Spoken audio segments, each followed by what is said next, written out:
अभी आप मुझे बताओ, क्या इसका ट्रांसलेशन आप कर सकते हो? क्या ये लाइन आपको समझ में आ सकती है? एक राजा। आप मुझे बताओ, आप किसकी तरफ देख रहे हो? कौन सा वर्ड आपको डिफिकल्ट लग रहा है? देखो तो प्रॉब्लम क्या हो रहा है, मैं आपको बार बार वही बोल रहा हूं। आप क्या करते हो, जो आपके पास है ना उसकी कीमत आपको पता नहीं है, और जो नहीं है ना उसकी तरफ आप देखते हो। आपके पास जो है उसके ऊपर आप खुश नहीं हो, जो नहीं है ना उसके ऊपर आप देखते हो। इस लड़की ने मुझे बोला सर इसका मीनिंग मुझे नहीं आ रहा है, या शब्दाचा मला अर्थ येत नाही। क्यों देख रहे हो उसकी तरफ? नहीं, आप देखते हो डिटेक्टिव जासूस लोग क्या करते हो, किसी एक चीज से वो पूरा सुराग लगाते हैं, एका गोष्टीहून सगळ्या गोष्टीचा काय लावतात ते शोध लावतात। अगर मुझे ये नहीं आ रहा है तो उसको बाजू में रखो ना। तो यहाँ पे मैं क्या करता हूँ, देखो द प्रिंस, अभी प्रिंस को क्या बोलने का है, प्रिंस को प्रिंस बोलो, छोड़ो। The Prince was living 5 rooms, इतना आएगा तो क्या होगा, मीनिंग क्या होगा, प्रिंस 5 रूम में रह रहा था। ठीक है, प्रिंस राहत होता 5 खोल्यांमध्ये। हो गए, मुझे आ रहा है, समझ में आ रहा है। ये वर्ड मुझे नहीं आ रहा है, डिक्शनरी में देखो नहीं भी आ रहा है, थोड़ी देर के लिए समझ जाओ। इस लाइन में कुछ तो भी लिखा है ना, समझ में आ गया ना। इस वर्ड से आपका कुछ रीडिंग स्टॉप हो गया, आपने छोड़ दिया नहीं, आपने अंदाजा लगाया। क्या लगाया, वो राजकुमार, वो राजपुत्र 5 रूम में रह रहा था। तो ड्वेलिंग का अर्थ क्या होगा, अगर प्रिंस है तो वो क्या हट में रहेगा? नहीं, वो कहां पे रहेगा, राजवाड़े में रहेगा। तो ड्वेलिंग का अर्थ देखो, गूगल पे जाओ, डिक्शनरी में सर्च करो तो राजमहल आएगा। While speaking English, you have to adopt different techniques.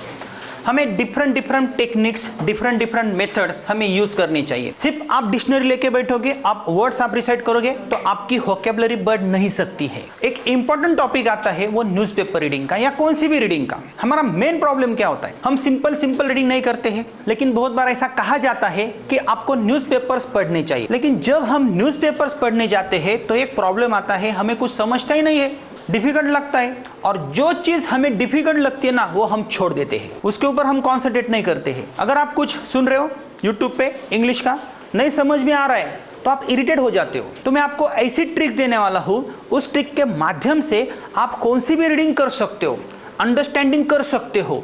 ये इंपॉर्टेंट थिंग है, और इसके साथ साथ आपकी वोकैबुलरी बढ़ सकती है। आपको कहा जाता है इंग्लिश में न्यूज़पेपर पढ़ो या कॉमिक्स पढ़ो, बुक्स पढ़ो, लेकिन कौन से बुक्स पढ़ने चाहिए, सिंपल शुरू में पढ़ो, सोपं वाचन करा, सोपं ऐका, सोपं लिहा, तो आपका कॉन्फिडेंस बिल्टअप होगा। नहीं तो आप अंग्रेजी के पीछे कभी नहीं भागोगे।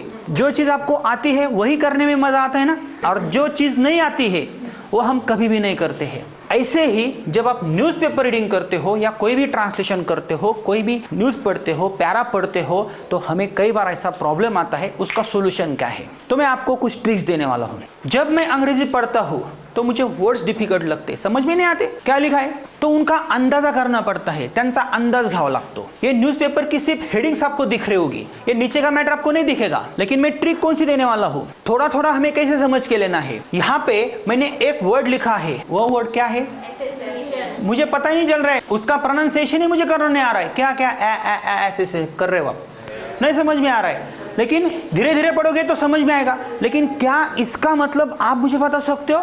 अगर नहीं बता सकते हो तो इसके आगे पीछे में 2 वर्ड्स लिखता हूं, इसके आगे पीछे में 2 वर्ड्स लिखता हूं, नथुराम गोडसे एसेसिनेटेड महात्मा गांधी। इस 2 वर्ड से मैं इसका मीनिंग लगा सकता हूं।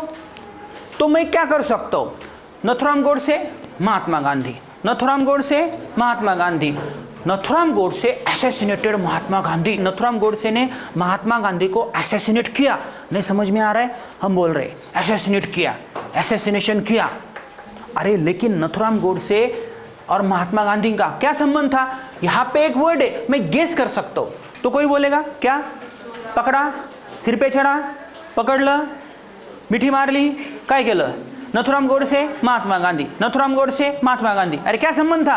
अरे नथुराम गोडसे ने महात्मा गांधी को मारा। कोई बोलेगा मारा, कोई बोलेगा खून किया, कोई बोलेगा गोली मारी, मर्डर किया, खून केला, टपकावलं, भोकसलं, ठार केलं, वरती पाठवलं, ऊपर भेज दिया। अरे कुछ भी करो ना, मीनिंग तो समझ में आ रहा है। नथुराम गोडसे ने महात्मा गांधी को एसेसिनेट किया, मैंने सिर्फ अंदाजा लगाया। मैंने क्या किया, सिर्फ अंदाजा लगाया। तो एसेसिनेशन का मतलब मर्डर करना या खून करना, हत्या करना। तो उसके ऊपर आपको सोचना नहीं है, हत्या, खून, मर्डर, ठीक है, समझ में आया, छोड़ दो। उसके बाद मैं आपको एक सेंटेंस देता हूं, yes will you please come here. अगर मैं आपको ऐसा बोलता हूं the Prince was living in a dwelling of 5 rooms, ये कुछ सेंटेंसेस है। अभी आप मुझे बताओ क्या इसका ट्रांसलेशन आप कर सकते हो? क्या ये लाइन आपको समझ में आ सकती है? एक राजा। आप मुझे बताओ आप किसकी तरफ देख रहे हो, कौन सा वर्ड आपको डिफिकल्ट लग रहा है? देखो तो प्रॉब्लम क्या हो रहा है, मैं आपको बार बार वही बोल रहा हूं, आप क्या करते हो, जो आपके पास है ना उसकी कीमत आपको पता नहीं है, और जो नहीं है ना उसकी तरफ आप देखते हो। आपके पास जो है उसके ऊपर आप खुश नहीं हो, जो नहीं है ना उसके ऊपर आप देखते हो। इस लड़की ने मुझे बोला सर इसका मीनिंग मुझे नहीं आ रहा है, या शब्दाचा मला अर्थ येत नाही। क्यों देख रहे हो उसकी तरफ? नहीं, आप देखते हो डिटेक्टिव जासूस लोग क्या करते हो, किसी एक चीज से वो पूरा सुराग लगाते हैं, एका गोष्टीहून सगळ्या गोष्टीचा काय लावतात ते शोध लावतात। अगर मुझे ये नहीं आ रहा है तो उसको बाजू में रखो ना। तो यहाँ पे मैं क्या करता हूँ, देखो द प्रिंस, अभी प्रिंस को क्या बोलने का है, प्रिंस को प्रिंस बोलो, छोड़ो। The Prince was living 5 rooms, इतना आएगा तो क्या होगा, मीनिंग क्या होगा, प्रिंस 5 रूम में रह रहा था, ठीक है, प्रिंस राहत होता 5 खोल्यांमध्ये, हो गए। मुझे आ रहा है, समझ में आ रहा है, ये वर्ड मुझे नहीं आ रहा है, डिक्शनरी में देखो नहीं भी आ रहा है, थोड़ी देर के लिए समझ जाओ, इस लाइन में कुछ तो भी लिखा है ना, समझ में आ गया ना। इस वर्ड से आपका कुछ रीडिंग टॉप हो गया, आपने छोड़ दिया नहीं, आपने अंदाजा लगाया। क्या लगाया, वो राजकुमार, वो राजपुत्र 5 रूम में रह रहा था। तो ड्वेलिंग का अर्थ क्या होगा, अगर प्रिंस है तो वो क्या हट में रहेगा, नहीं, वो कहां पे रहेगा, राजवाड़े में रहेगा। तो ड्वेलिंग का अर्थ देखो, गूगल पे जाओ, डिक्शनरी में सर्च करो तो राजमहल आएगा, राजवाड़ा आएगा। अरे नहीं भी आता है तो क्या होगा, समझ में तो आ सकते हैं ना थोड़े थोड़े मीनिंग, पूरा आपको नहीं समझेगा। और उसके बाद अगर मुझे पता चला अरे ड्वेलिंग का मतलब होता है राजवाड़ा, मेरी वोकैबुलरी बढ़ गई। ऊपर देखो एसेसिनेशन, इसका मतलब हत्या करना, ये मुझे पता नहीं था, लेकिन एक सेंटेंस मेरे ध्यान में आया, कौन सा, एसेसिनेशन, एसेसिनेट इसका मतलब हत्या करना, सेंटेंस मेरे दिमाग में है। तो अगर मैं ये सेंटेंस ध्यान में रखता हूं तो वो वर्ड भी मुझे याद में रहता है। सिंपल वर्ड आपको पता नहीं चलेगा, तो आपको गेस करना है, किसी एक वर्ड से पूरा सुराग लगाना है, पूरा सर्च करना है, जासूस बनना है, डिटेक्टिव बनना है, क्या होगा इसमें। आपको वर्ड्स डिफिकल्ट तो लगने वाले हैं, क्योंकि अंग्रेजी हमारी मातृभाषा नाही आहे, शब्द अवघड जाणारच आहे, म्हणते ना आपण वाचायचं सोडायचं अजिबात नाही, थोडं थोडं वाचा, बघा शब्द संग्रह वाढल। द मैच इज लाइव, यहाँ पे लाइव का मतलब क्या है, चालू, और दूसरा मतलब क्या है, रहना, तीसरा मतलब क्या है, उपजीविका करना, गुजारा करना, ऐसा भी होता है ना। तो एक वर्ड के अलग अलग मीनिंग भी हो सकते हैं ना, तो उसके ऊपर सोचना नहीं है। कभी आपने सोचा है लाइव का मतलब क्या है, लिव है या लाइव है, प्रोनाउंसिएशन में भी फर्क है, लेकिन फिर भी आपको पता चला अरे मैच चालू है, लेकिन आई लिव इन संगमनेर, मैं संगमनेर में रहता हूं, ऐसा भी हो सकता है। तो यहाँ पे देखो mister Narendra Modi flew to America on Sunday, ये लड़की बोली कि सर फ्लू का मतलब उड़ना, मग त्याचा अर्थ असा होईल का, नरेंद्र मोदी अमेरिकेला रविवारी उडाले, ऐसा होगा क्या? अरे दिमाग लगाओ ना, अमेरिकेला गेले इट मीन्स अरे वो हवाई जहाज से रवाना हुए, तो यहाँ पे उन्होंने बोला नहीं है, ये फ्लू हो गए वो। 6-year-old boy drowns while swimming, यहाँ पे देखो ये लिखा है, ये जो आर्टिकल है ये द टाइम्स ऑफ इंडिया का है, मैंने सिर्फ आपको हेडलाइंस के लिए यहाँ पे रखा है, यही जो न्यूज है हेडलाइन है मैंने यहाँ पे रखी है। तो यहाँ पे फिर से क्या होगा, ड्राउन्स का मतलब क्या है, तो यहाँ पे अगर मैंने लिखा है ड्राउन्स, सर ड्राउन्स का मतलब क्या, कुछ पता नहीं चल रहा है, लेकिन 6-year-old बॉय, 6 साल का लड़का, व्हाइल स्विमिंग करते करते ड्राउन्स हो गया, इट मीन्स देखो समझ में आया, हाँ वो डूब गया, तो वोकैबुलरी बढ़ गई, ड्राउन्स, इसका मतलब क्या, बुडाला, 6 वर्षाचा मुलगा स्विमिंग करता करता बुडाला। तो आजू बाजू के जो शब्द है उनसे हम क्या कर सकते हैं, गेस लगा सकते हैं, अंदाजा कर सकते हैं इसमें क्या होगा। नाउ कम हियर, यहाँ पे एक न्यूज है, गुजरात में जो एरोप्लेन का हादसा हुआ वो बहुत ही बुरा हुआ, may their soul rest in peace, जो भी वहाँ पे मरे हैं लोग, बहुत बुरी तरह से वो हादसा हुआ है, ठीक है, ये 3 दिन पहले की ये न्यूज़ है, तो आपको पता होगा, आपने न्यूज़ देखी होगी, बहुत ही बुरी न्यूज़ है सबके लिए, ऐसा होना नहीं चाहिए। तो यहाँ पे एक हेडलाइन है, और वो हेडलाइन क्या है, thrust not achieved falling made a AI pilots last words. यहाँ पे आपको ध्यान में रखना है, जब आप अंग्रेजी पढ़ते हो, सुनते हो, तो एक बार नहीं, 2 बार नहीं, 3 बार नहीं, धीरे धीरे पढ़ो, जी लगा के पढ़ो, ऊपर ऊपर मत पढ़ो, क्या समझ में नहीं आ रहा छोड़ो। जब एक हेडलाइन या एक लाइन आप 2-3 बार पढ़ोगे तो आपको समझ में आएगा। अगर आपको इसका मतलब नहीं पता है, पूरी जो हेडलाइन है इसका मीनिंग आपको एटलीस्ट 10% 20% समझ में तो आ सकता है। तो देखो, मैं AI पायलट्स लास्ट वर्ड्स, जो एयर इंडिया का पायलट था उसके ये लास्ट वर्ड्स थे, क्या थे? Thrust not achieved.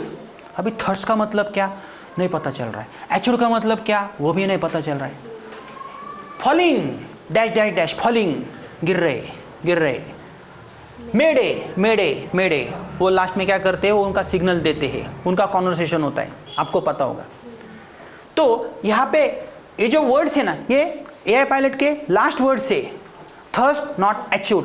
तो थर्स्ट का मीनिंग क्या है? अगर नहीं पता चल रहा है तो गूगल पे जाओ, डिक्शनरी में जाओ, देखो थर्स्ट का मतलब जोर। जो इंजन है वो जोर नहीं पकड़ता है, ऊपर लेने में, नीचे आने में जो इंजन का जोर है वो अचीव्ड नहीं हो रहा है। तो उन्होंने लास्ट एक मैसेज भेजा, thrust not achieved, falling, thrust not achieved, thrust नहीं मिला है, फॉलिंग, हम गिर रहे। कितनी बुरी बात। लेकिन ये पायलट्स के क्या है, लास्ट वर्ड से। लेकिन फिर भी आपको नहीं पता चल रहा है, फॉलिंग तो पता चल रहा है, ये कुछ तो भी बोला, मेडे बोला, फॉलिंग, हम गिर रहे, और वो दुर्घटनाग्रस्त वो प्लेन क्रैश हुआ। थोड़ा बहुत समझ में आया? आपने 1-2 बार पढ़ा तब समझ में आया। उसके बाद देखो, India refuses to join SCO, क्या ये मुझे पता नहीं। India refuses to join, India ने रिफ्यूज किया। अब ये तो सिंपल वर्ड है, फिर भी नहीं समझ में आ रहा है। इंडिया ने ज्वाइन करना रिफ्यूज किया, स्टेटमेंट सेंसरिंग इसराइल, कुछ तो भी इसराइल का और इंडिया का इशू है, इंडिया ने कुछ तो भी रिफ्यूज किया है, इतना समझ में आए तो भी चलेगा। उसके बाद सेंसरिंग का मीनिंग क्या है, देखो, सोचो, नहीं भी समझ में आता है, एक एक वर्ड देखो। India refuse to join, India ने रिफ्यूज किया SCO को ज्वाइन करना। बस न्यूज़ का मुझे मीनिंग समझ में आया, 100% नहीं भी समझा, लेकिन इंडिया ने रिफ्यूज किया, क्या ज्वाइन करना, SCO, सेंसरिंग इसराइल, इसराइल को सेंसरिंग किया। जाओ गूगल पे, डिक्शनरी में, उसका मतलब क्या है देखो। तो ये न्यूज पढ़ने का तरीका है। यहाँ पे देखो, US law maker husband shot, shoot shot shot, wash shot नहीं है, वेयर शॉट नहीं है। वहां पे हेल्पिंग वर्ब्स आपको कभी कभी नहीं मिलेंगे, क्योंकि न्यूज़पेपर में जगह बहुत कम होती है। तो अगर मुझे इस हेडलाइन का मीनिंग समझना है, मला जर अर्थ समजून घ्यायचा असेल तर मी काय करणार, मी काहीच करणार नाही। US लॉ मेकर म्हणजे काय समजून घ्या, लॉ मेकर, कायदे बनवणारा। बरं ठीक आहे, US लॉ मेकर म्हणा, husband shot, shoot shot shot, काहीतरी गोळ्या घातल्याचा प्रकार आहे। ह्या लाईन मध्ये कळलं, डेड इन पॉलिटिकल असॅसिनेशन, मेले पॉलिटिकल असॅसिनेशन, ही जी हत्या आहे ही राजकीय हत्या आहे। नाही बी कळलं, US लॉ मेकर हस्बंड दोघं गेले, वाईट झालं। और यहाँ पे देखो, no perfect scores in NEET UG, cut offs dip, Rajasthan boy is air, Rajasthan boy is air, Rajasthan का बॉय हवा में, ऐसा हो सकता है क्या, ये राजस्थान का बॉय हवा में। और ऊपर न्यूज क्या है, no perfect scores in NEET, no perfect scores, किसी को परफेक्ट स्कोर नहीं मिला। पिछली बार आउट ऑफ रैंक मिली थी, अभी इस बार no perfect score, out of marks किसी को नहीं है, ऐसा उसका कहना होगा। लेकिन नीचे क्या लिखा है, Rajasthan boy is air first, Rajasthan boy is air first, it means Rajasthan का बॉय हवा में पहली बार फर्स्ट रैंक से। तो मीनिंग कैसे समझोगे आप, ये जो राजस्थान बॉय है ना वो एयर में है, इट मीन्स उसने फर्स्ट रैंक प्राप्त कर ली है। तो क्या हो रहा है, जब मैं कोई न्यूज़ पढ़ता हूँ, जब मैं कोई आर्टिकल पढ़ता हूँ, तो मुझे गेस करना होता है, गेस। अगर आप गेस नहीं करोगे तो क्या होगा, आप ऊपर ऊपर देखोगे, छोड़ दोगे, ऐसा नहीं करना है। और जब आप कोई न्यूज़ पढ़ते हो उसके बाद आपको एक ट्रिक अपनानी है। न्यूज़ के नीचे, हेडलाइन के नीचे जो सिंपल न्यूज़ है पहले वो पढ़ो। तो सिंपल न्यूज़ कौन सी होगी, कोई एक्सीडेंट होगा, कोई रेप का केस होगा, कोई टेररिस्ट का केस होगा, कोई थ्यूज एंड पुलिस का मैटर होगा। जो सिंपल टेक्निक्स है ना, जो सिंपल प्यारा है ना, वही पढ़ो। अगर आप ऐसे पैराग्राफ्स पढ़ोगे आपको कुछ समझ में नहीं आएगा। हाँ, आप ट्रांसलेट कर सकते हो, उसे समझ सकते हो, लेकिन यहाँ पे देखो एक न्यूज है, यहाँ पे 6 year old boy drowns while swimming in MCD पूल। ये न्यूज मैं आपको लिख के दे सकता हूँ, और वो न्यूज कैसे पढ़ने की उसका मैं टेक्निक आपको देता हूँ। तो मैं वही टेक्निक फॉलो करता हूँ, तब मैं आपको बता सकता हूँ कि यहाँ पे एक्टिव वॉइस और पैसिव वॉइस के सेंटेंसेस कैसे आते हैं, और हमें कैसे वो मीनिंग समझना है और कैसे वो दूसरों को बताना है। सब आपको नहीं समझेगा, पूरा पता नहीं चलेगा। जब आप पढ़ते हो ना तभी आपको पता चलता है, लेकिन एक चीज आप 2-3 बार ध्यान से पढ़ते हो तो आपको पता चलता है हाँ इसमें क्या है, तो वो आगे की एक्टिविटी है। तो आपको वो एक्टिविटी कैसे करनी है आपको पता है, सिंपल है। तो आपको क्या पता चला, आपको क्या करना है, सिंपल रीडिंग करना है। अगर आपको नहीं पता चल रहा है तो आपको 1-2 बार ध्यान से पढ़ना है। प्रॉब्लम क्या होता है, हम ऊपर पढ़ते वरचर वास्तव, समझे बात में क्या, thrust not achieved, falling made pilot transfer, चलो आगे, कुछ समझ में नहीं आ रहा है, क्यों ऐसा करते हो, थोड़ा समझ के तो लो। अभी देखो थर्स्ट का मीनिंग मुझे पता चला, जोर में डालना नहीं। एसेसिनेशन का मीनिंग मुझे पता चला, ड्राउनिंग का मतलब मुझे पता चला, और कितने सारे वर्ड्स मुझे पता चले जब मैंने यहाँ पे देखा। अगर आप यहाँ पे जाओगे, एयर मतलब हवा, लेकिन ऐसा भी कहा जा सकता है, एक वर्ड का अलग अलग मीनिंग हो सकता है, अलग अलग मीनिंग। जैसे लू का मतलब मैंने देखा है, फ्लाई का मतलब अलग है। तो जब आप ये बार बार पढ़ोगे, बार बार रटोगे, तो आपको पता चलेगा सर ये पढ़ना कितना इंपॉर्टेंट है। पढ़ने से क्या होगा, आपकी वोकैबुलरी बढ़ेगी, यस प्लीज बी सीटेड, आपकी वोकैबुलरी बढ़ेगी, और क्या होगा, आपका कॉन्फिडेंस बिल्टअप होगा। और उसके बाद जो नीचे के प्यार है ना, उनको कैसे पढ़ना है सर, वो कैसे रटने हैं, उनको कैसे समझना है, उनमें एक्टिव वॉइस और पैसिव वॉइस को कैसे समझना है, सेंटेंस से डिफरेंशिएट कैसे करने हैं। मैं कुछ भी आर्टिकल आपको देता हूँ, हेडलाइन यहाँ पे मैंने कुछ लिखा है, अर्थक्वेक क्लेम्स 500, अरे बाप रे, अर्थक्वेक क्लेम्स 500, अर्थक्वेक ने 500 को क्लेम किया, इट मीन्स अर्थक्वेक में 500 लोग मर गए। तो क्लेम्स का मतलब अलग है ना, तो यहाँ पे क्या है, अर्थक्वेक ने 500 को मार दिया, तो क्लेम का मतलब अलग है।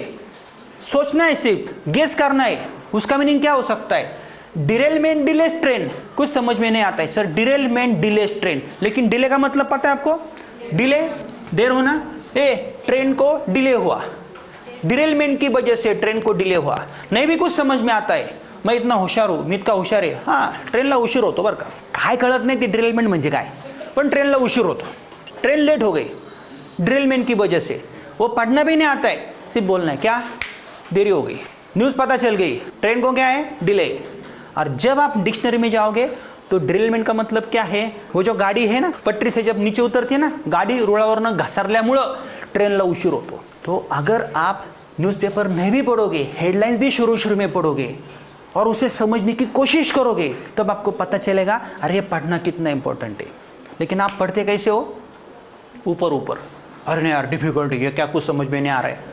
इसमें 2-3 वर्ड तो समझ में आएंगे। यहाँ पे देखो 2 days on 2 more bodies found, 2 more bodies found, 2 और भी लाशें मिली। एक हेडलाइन है AI 171 exhausted 3.5 kilometre runway during take off, छोटी हेडलाइन है। एग्जॉस्टेड का मतलब पता है, एग्जॉस्टेड फैन। तो यहाँ पे देखो AI 171 वो जो प्लेन था उसने 3.5 किलोमीटर रनवे टेक ऑफ के दौरान काट लिया था, उसके बाद ये घटना हुई। तो एग्जॉस्टेड का मतलब क्या है ये तो हमें पता है, लेकिन वो सेंटेंस में आया है, हेडलाइन में आया है। और भी कई सारी हेडलाइंस होती है, short headlines. 2 teens from Faridabad rank among top 5, कुछ नहीं पता चल रहा है। 2 teens, 2 और टीन्स है, टीनेजर्स है, उन्होंने रैंक किया। यह BD उसका लॉन्ग फॉर्म नीचे है, यह BD का लॉन्ग फॉर्म क्या है, फरीदाबाद, लेकिन यहाँ पे यह BD लिखा है, क्यों, जगह नहीं ना उनको लिखने के लिए। यहाँ पे देखो शॉर्ट है, वॉज शॉर्ट नहीं है, वेयर शॉर्ट नहीं है, क्योंकि वो वॉज और वेयर का उपयोग ही नहीं करेंगे, लेकिन नीचे आएगा। तो जितना ज़्यादा मैं बोलने की कोशिश करूँगा उतना ज़्यादा मैं परफेक्ट होऊंगा। तो यह भी एक टेक्निक है। और आगे के टॉपिक में हमें क्या देखना है, एक न्यूज़ में लेने वाला हूँ, यह न्यूज़ मैं यहाँ पे रखूँगा और आपको सिंप्लीफाइड करके वो कैसे पढ़नी है उसका मैं आपको ट्रिक देने वाला हूँ। लेकिन वो इंपॉर्टेंट टेक्निक है, और वो पढ़ने के बाद मेरी वोकैबुलरी कितनी बढ़ती है। सब सिंपल होता है, जब 2-3 बार आप पढ़ोगे तब आपको समझ में आएगा, नहीं तो समझ में नहीं आएगा। तो पढ़ोगे आज से थोड़ा थोड़ा, कुछ पेपर लाने की जरूरत नहीं है, नेट पे जाओ, PDF को डाउनलोड करो, हर दिन एक 5-10 न्यूज़ के हेडलाइंस पढ़ो, स्टेप बाय स्टेप आपकी वोकैबुलरी इंप्रूव हो सकती है।